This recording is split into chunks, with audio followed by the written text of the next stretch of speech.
Hi friends, எல்லாருக்கும் வணக்கம். இன்னைக்கு ஈவினிங் எங்க வீட்டில் என்ன ஸ்நாக்ஸ்னு பார்த்தீங்கன்னா, பீச்சில் இந்த வண்டி கடையெல்லாம் பார்த்தீங்கன்னா மசாலா சுண்டல் இருக்கும். அதுதான் செய்ய போறேன். இப்போ எப்படி செய்யணும்னு பார்க்கலாமா? வாங்க.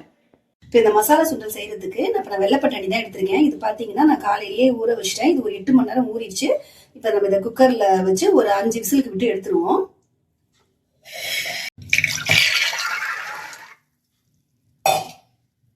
இப்போ நான் உப்பு சேர்த்துக்கிறேன்.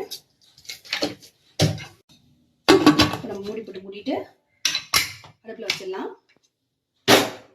5 விசில் வரட்டும். இந்த மசாலா ரெடி பண்ணுறதுக்கு இப்போ நான் வெங்காயம் கட் பண்ணி வச்சுருக்கேன். வெங்காயம், தக்காளி, இஞ்சி, பூண்டு இப்போ இதெல்லாம் நம்ம மிக்சியில் போட்டு அரைச்சிடலாம்.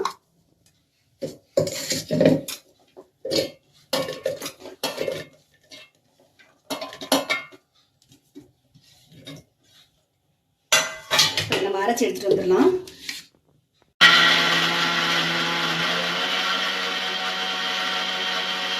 இப்போ இதை அரைச்சி எடுத்துகிட்டு வந்துட்டேன். இப்போ 5 விசில் வந்துருச்சு. நம்ம எடுத்து பார்த்துடலாம்.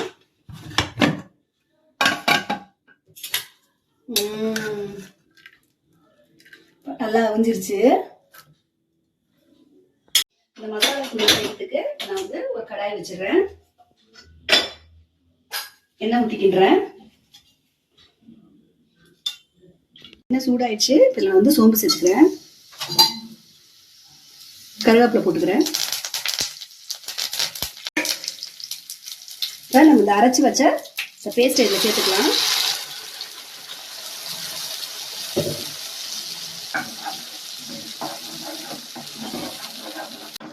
இது நல்லா பச்சை வாசனை போற வரைக்கும் கொதிக்கட்டும். இது நல்லா கொதிச்சுட்டு இருக்கு. இதில் வந்து பார்த்தீங்கன்னா மஞ்சள் தூள் சேர்த்துக்கிறேன். கரம் மசாலா தூள், இது வந்து குழம்பு மிளகாய் தூள்.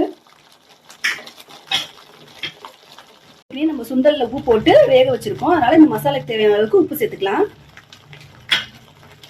இது எல்லாத்தையும் நல்லா கிண்டி விட்டுருங்க. இதுல வந்து நான் சுண்டலை சேர்த்துக்கிறேன்.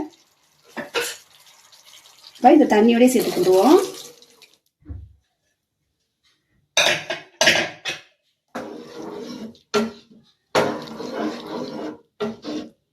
இதை மூடி போட்டு ஒரு 10 நிமிஷம் போல கொதிக்க விட்டுருவோம். இப்போ மசாலா சுண்டல் ரெடி ஆயிடுச்சு. இதில் கொஞ்சம் கொத்தமல்லியை போட்டுக்கலாம். இப்போ இந்த மசாலா சுண்டல் பார்த்தீங்கன்னா சமோசா இல்லைன்னா மசால் வடை, பானிபூரி இதோட இதை சேர்த்து சாப்பிட்டீங்கன்னா சூப்பராக இருக்குங்க.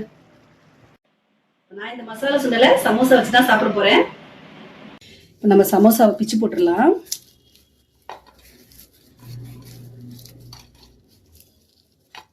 இப்போ இது மேலே இந்த மசாலா சுண்டலை அப்படியே ஊற்றிடுவோம்.